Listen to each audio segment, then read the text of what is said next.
At least 7 people have been killed, more than 140 injured in Sudan after Sudan's top general declared a state of emergency and dissolved the parliament.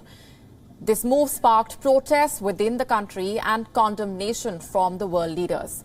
This is the latest update coming in as the developments fast unfold. Protesters have remained defiant on Tuesday and they have taken to the streets for the second day in a row, protesting against the military coup. The capital city of Khartoum is witnessing mass protests. On Monday, soldiers had opened fire on the demonstrators, reportedly killing 7 people.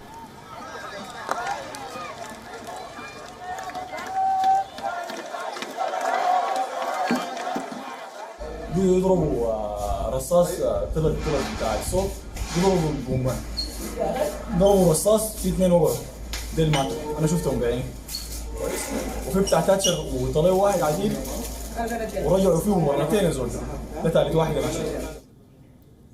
Sudan's top general Abdel Fattah al-Burhan has blamed political infighting as the reason for the takeover and promised a transition to civilian rule with elections planned for July 2023.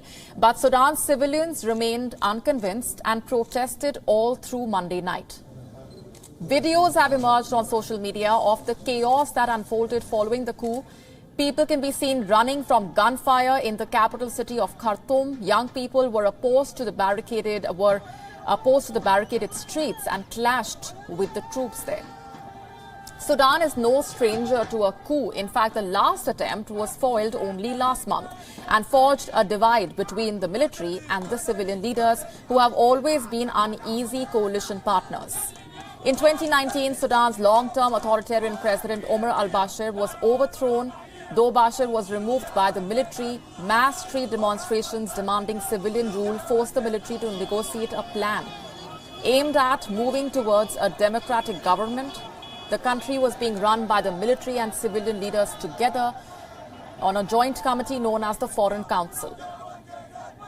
This coup has once again set back Sudan's fragile transition to democracy.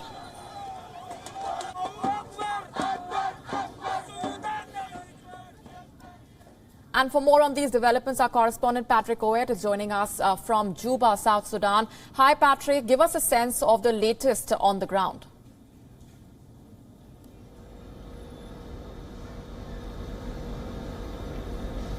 Yeah, the latest is that as we were just coming on air, military leader Al-Burhan has just spoken. He has talked on a wide range of issues. He has, of course, tried to appeal to the youth. He said the military is not going to run the government alone. It is going to form a government of technocrats in which they are going to give a lot of positions to the youth. This is perhaps because majority of the people who are demonstrating now are young people. So he has said that. He has also hinted on whereabouts of the arrested Prime Minister Abdallah Hamdok. He said that Abdallah Hamdok is actually in his house, the house of Al-Burhan. He repeated this several times. He said he is safe, he is not being restricted. They only took him away to keep him in his own house because he was unsafe wherever he was. There was threat against him. That's why they have taken Prime Minister Hamdok to Al-Burhan's house. He also said that those other people who are arrested, they will go to a trial. He said there will be a judicial reform. They're going to reform the judiciary, and then these people who are arrested are going to face a fair trial in which if they are found guilty, then they will face the consequences. He says they are going to continue implementing reforms in the spirit of the revolution, and later on elections will be held. He said that this is to give time for the political parties to prepare themselves for election.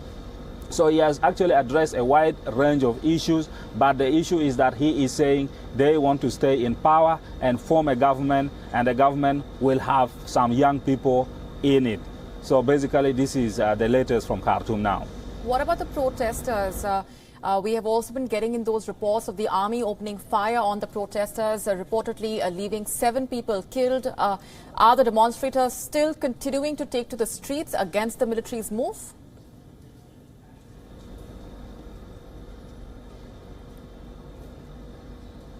Yes, the protesters are still they are staying put, they are in the streets, they are putting barricades, they are blocking the streets, they are saying they are doing that so that the military vehicles would not move easily if the military want to attack them again. Those who are, especially in the outskirts of Khartoum, are burning tires, blocking the roads, saying that is all for their safety because they do not want the military to find it easy when they are coming to attack them. For the time being now, there are no gunshots, but you never know as night will later fall, and then youth will continue to stay on the street, burning tires, singing slogans, telling the military to leave power and hand over power to the civilian.